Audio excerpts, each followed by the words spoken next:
Okay, riding the 1976 Honda CB125S. This video is to document just basic procedures of hopping on one of these little guys for a new rider. And somebody not familiar with the 125, this video should apply for most of the older varieties, perhaps some of the newer 1990s varieties of the 125. This is a carbureted bike. It is not the fuel-injected version, which I understand may exist in Asia. But basically, this is a 125cc single-cylinder thumper with a manually actuated non-hydraulic disc brake up front and a manually actuated non-hydraulic drum brake on the back. It uses a chain for its drive mechanism. It uses just a basic gravity petcock. It is carbureted. This particular bike, I have put an aftermarket Mikuni VM22 carburetor on it because the original one was all mungered up and I didn't want to mess with it anymore. I also have just a standard pine cone filter on the front of it, and the muffler here had come off at some point by the previous owner, so I had it re-welded to the adapter, refitted and rebolted on here nice and tight. You will notice that the kickstand was stripped at one point, so I went ahead and tapped in between the peg and the actuator. This looks loose, but it is not going anywhere. But what this does is it acts essentially as a peg that then actuates around.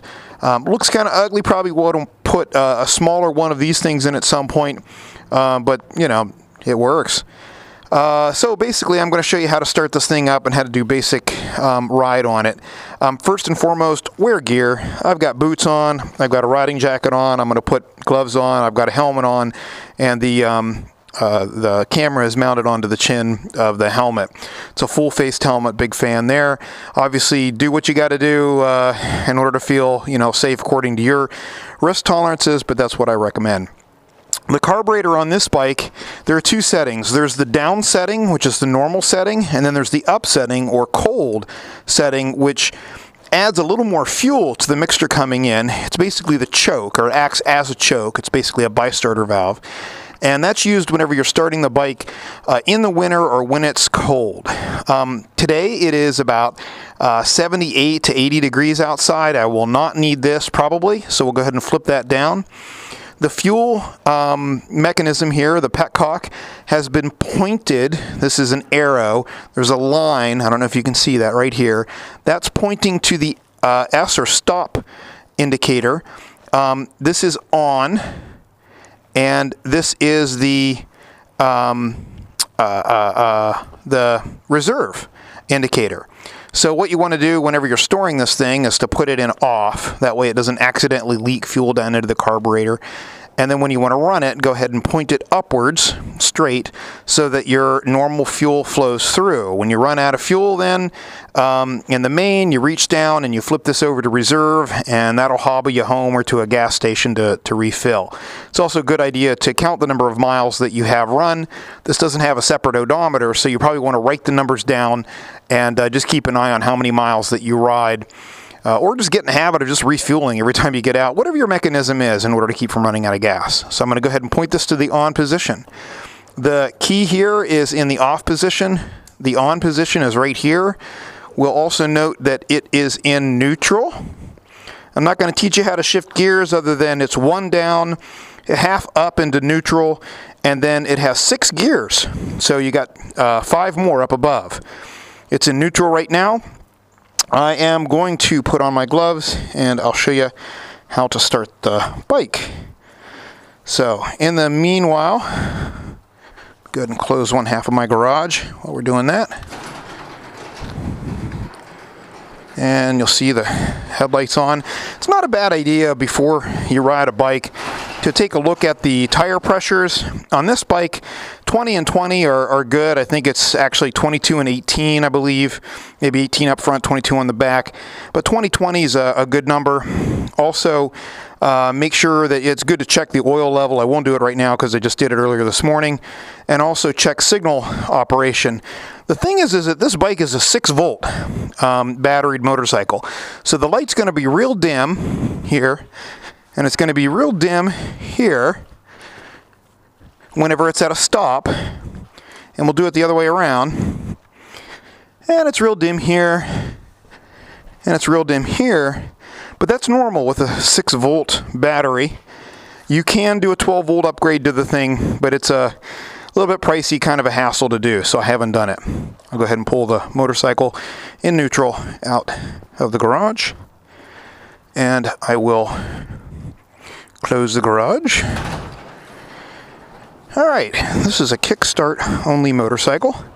So we'll flip the kickstart out. I'll rest it also on the side stand, put my foot down on it to keep it from moving around. Double check my controls. I'm in run here. And I don't need to put a clutch in because I'm in neutral. And then basically kick. And it stutters to a stop. Sometimes you just got to kick it a few times. And I will note that sometimes you have to put the choke on for one kick to give it a little bit of extra fuel.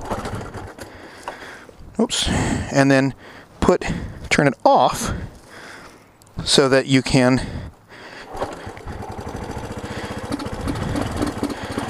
give it a little bit of juice. There we go. So run it at a slightly higher RPM just to get it warmed up.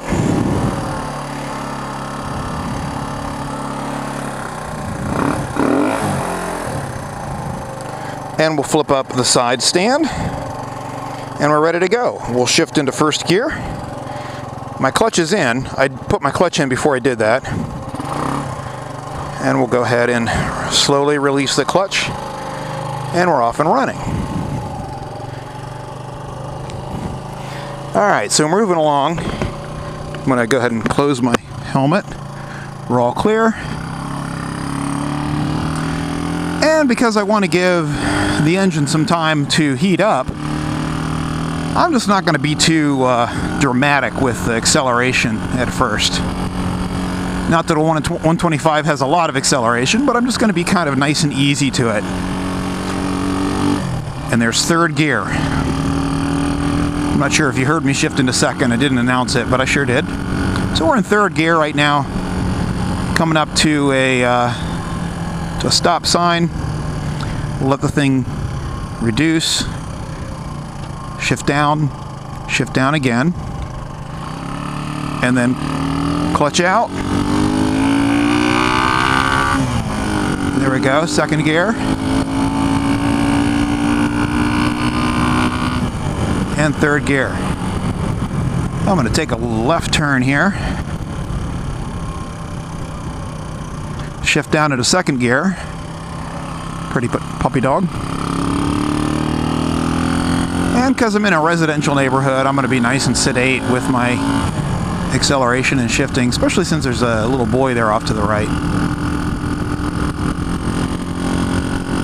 Boy, is it nice to have very temperate weather. Being in the 70s means that with my mesh jacket here, the wind's just blowing right through it. It's nice, but if I were to take a fall, I'd go ahead and slide on the concrete well, and I'd have a good chance of getting up without injuries, or very few anyway. So I'm just tooting along here at 30 miles an hour in third gear.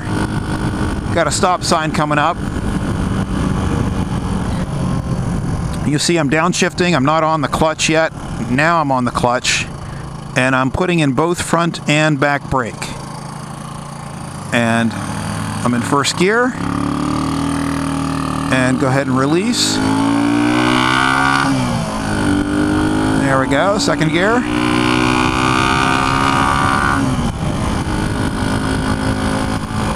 Alright, now we're just tooling along again at 30 miles an hour.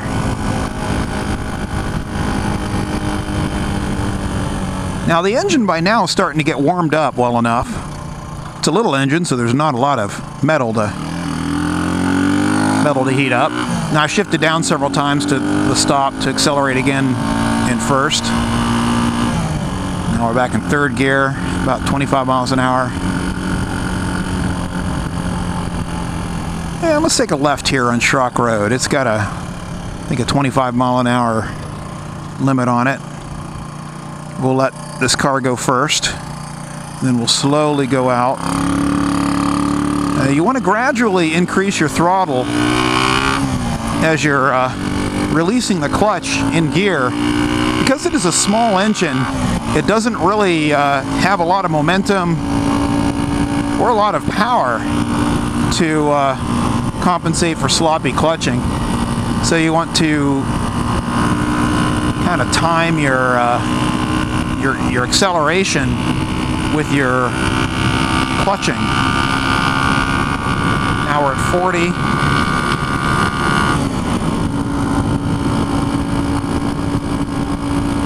And we're just tooting along here at 40 and a 25. Shh, don't tell anybody. Now let's go ahead and take a right here. I've turned my signal on to the right. I'm slowing down a couple gear shifts. Release the clutch. I'm in, I think, second gear right now, and accelerate through. Now we can start to lay it on a little bit more. There we go. Getting a little more aggressive with the throttle. 40, 45. I'm way above the speed limit, but I don't see any cops around. The tires are pretty brand new. They're Michelin M62 Gazelles. They've got a little bit of a knobbiness to them, so you could take them in some dirt. Not hardcore dirt bike riding, of course. This doesn't have the suspension for it, but enough to play around on some dirt roads. But they're also nice and round enough for some smooth road riding like this. And in fact, they seem to do really well with suburban and country road riding.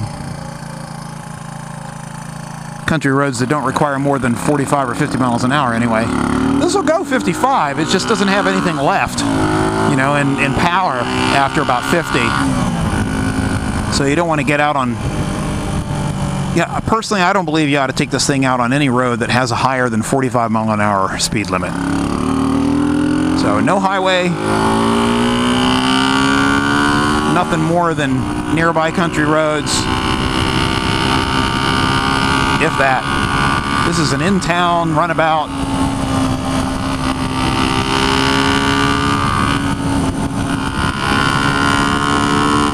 You know, for a 125, this thing's got a lot of power.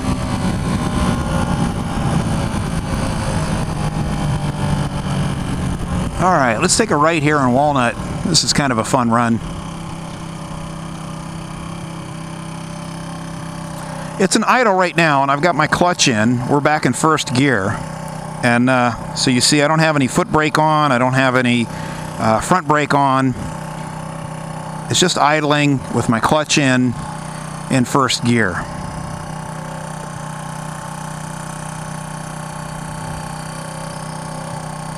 Because it's a small engine, it doesn't generate a lot of heat, so it's kind of cool around here for in-town riding.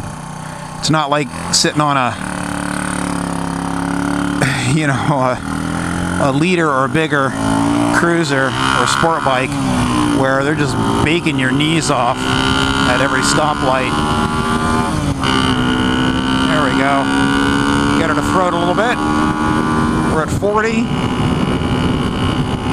And 45, I think I'm in fourth gear, I forgot to count. So you still got a little extra power on that turn. There's no windscreen on the front, so you're going to get an awful lot of, you know, wind. I'm at 55 right now. I got one more gear to go. There, I'm in sixth gear. Not a whole lot of power in sixth gear. With the lack of a windscreen, you can really feel the air pushing back.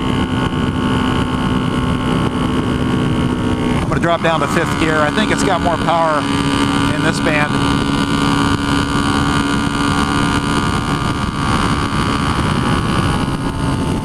Blind turn with a stop. There we go. Slow down. A good reason for it. Shift down a couple times. Release the clutch. I'm in gear. I could move out of the way if I had to from somebody behind. Now I'm back down into first gear.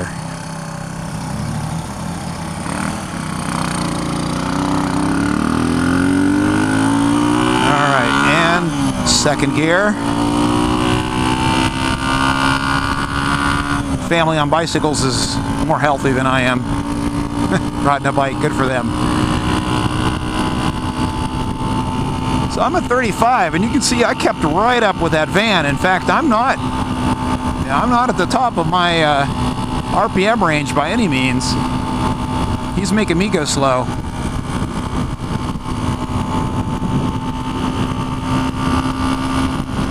A few things that I wanted to mention earlier. If the motorcycle's hard to start, it can be either because it is too rich or too lean. You want to be careful not to flood the bike. One thing that I will say is that there's a temptation whenever it's really cold to start the bike and have it running whenever the choke is on, and to leave the choke on for more than a couple minutes. It'll run that way, but it'll foul the plugs, and by fouling the plugs, that means that you get carbon on them. And when there's carbon on them, you don't get as efficient of a spark. And when you don't have as efficient of a spark, then when you go to take off and ride, you'll gradually keep adding more and more carbon to where the spark gets thinner and thinner and thinner, and you're not burning as much fuel, and then it gradually gets more and more rich and carboned on the plug to where you might get stuck somewhere. I've had that happen. So, whoop, that shifted into neutral there. Should be more authoritative about my gear shifts, apparently. There we go.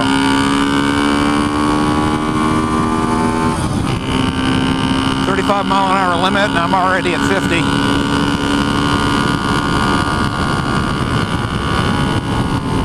Let's take a pretty little ride along the shore of Westerville's Hoover Reservoir. This isn't the Hoover Dam. This is the Ohio Hoover Reservoir and Dam. But pretty over there, isn't it?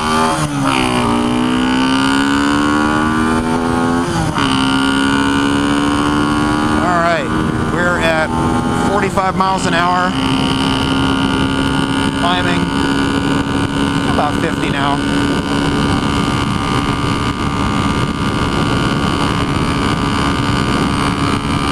A lot of people out today having a good time. Beautiful weather. It's been a very cold, cold winter. Torture to motorcyclists. This bike's really light, very flickable. The only thing, there are a few things about it. It's only 125, so don't expect highway power. You're not going to do it. It is extremely light, so on the plus side, it's really easy to push around in a garage, in your driveway, and, hang out in traffic. The downside is that you're not quite as big. You're a little bit harder for people to see, so wear white, I believe, or that high-vis gear. Also, whenever the wind blows, it theoretically blows you a little bit more, but to be honest, you're rarely going that fast for wind to have that much of an effect. Plus, you're not very high up off the ground, really. It is also a carbureted engine, and it's only a single cylinder, so it's a little bit harder to start in the winter. And sometimes you do have to do what I did. You have to give it a kick or two with the choke on, and then lean it out by turning the choke off, and just that little bit of extra fuel is enough to get the thing started, and then just give it a little bit of gas to get her juiced again.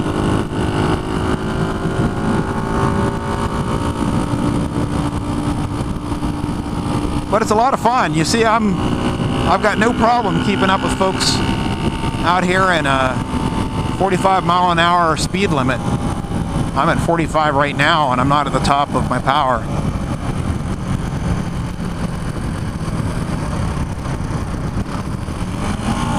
Oh, this right turn here is kind of fun on Dempsey.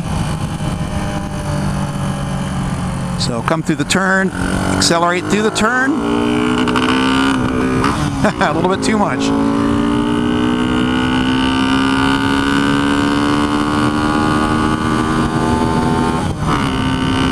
I asked too much of it at a low RPM.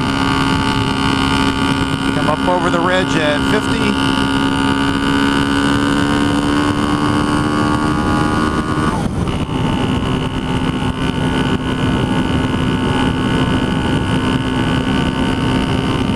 suspension is pretty soft. I'm about 180 pounds, a few pounds of clothing and gear, and it kind of cushions, you know, which is nice whenever you're just kind of leisurely riding around. But it is no sport bike. It's not going to win any awards for its suspension. You know, it's an old bike, 1976. Nearly 40 years old, huh?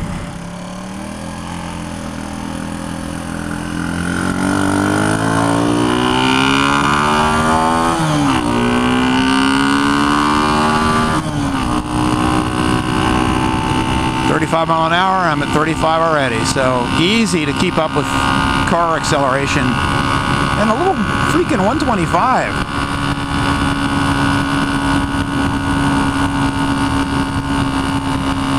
Be nice and calm here because that van might turn left. No, good, thank you.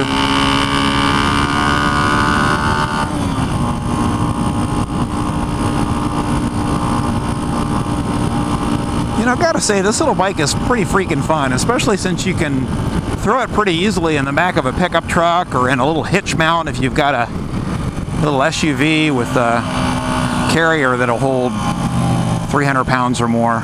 The bike itself, all up wet, is I think about 220 or 230.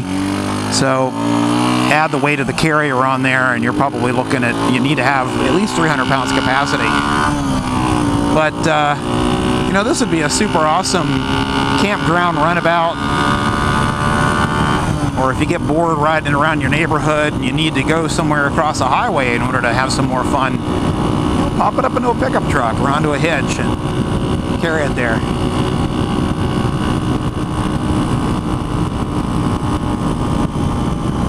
Alright, we'll take a right up here. Heading back in toward my house. Shift it down into second gear. Get a little bit of a lean there.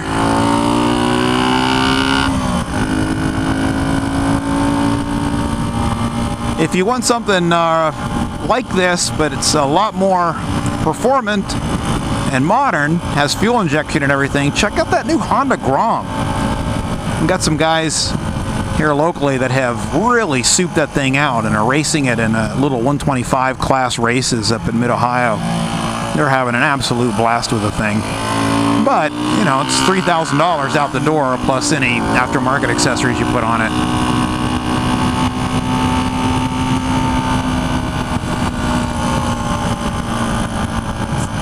All right.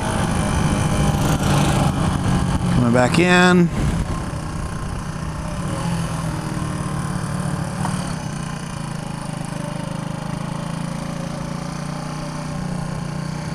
In gear and neutral, see, turn the engine off, and voila, we're done. All we got to do now is turn off, and remember how I said we need to turn off the fuel, so we'll do that, and kickstand down. Always remember to put the kickstand down before you get off the motorcycle, or else you might end up dropping it on the ground. And that's it. Give you another look here down below. It is, again, chain driven, so you need to wax the chain I think it's every 300 miles on this bike. On most other bikes, it's every 600 miles, but they say every 300 on this one. Not sure why. Take a look at the manuals. I highly recommend a program for your iPhone, if you have an iPhone, called Moto Minder, that you put in your service intervals for all of your motorcycles and vehicles, your cars and stuff, and it will remind you whenever you need to do any maintenance on any of those things. And it's really handy. It's helped me tremendously to keep my vehicles in the best operating condition. Obviously, this thing is cosmetically in need of an overhaul, or just go ahead and enjoy it as it is. You can see some rusting up there by the Triple T. It's surface rust, also some chrome pitting as well. What else? Those are the major pieces, I think. The paint, of course, is very dull. From probably exposure to the sun from previous owners. It's been always garaged as long as I've had it, but you know, again, this is a nearly 40-year-old, it's a 38-year-old motorcycle, and got 170 psi compression on the engine, so there's no need to re-ring the thing yet. Heck, it's only got, look how many miles it's got. It's only got 1,201 miles. So previous owners used this just as a runabout around town. The owner just before me had this left in his garage for, I think he said about 9 years he hadn't touched the bike. And I got it running again using the original carb, but it just didn't run quite right. It was way too rich. And so I went ahead and bought this Mikuni VM22, ran way too lean in the stock needle configuration, or jet configuration, so I went ahead and rejetted it, and it seems to be running pretty well now. So that's the bike. If you have any questions, let me know. But hope you enjoyed this little video, and if you've got a 125S, enjoy the hell out of it. Congratulations. If you're thinking about getting one, take a look at its condition, check its compression, check its carburetor condition, run the thing, ride the thing, get your hands on the thing before you buy it. But if you do, these things can be just a hell of a lot of fun, especially a non-intimidating beginning rider bike, or somebody like me that's been riding for a little while to just have fun around town. So hope you enjoy the video. Take care.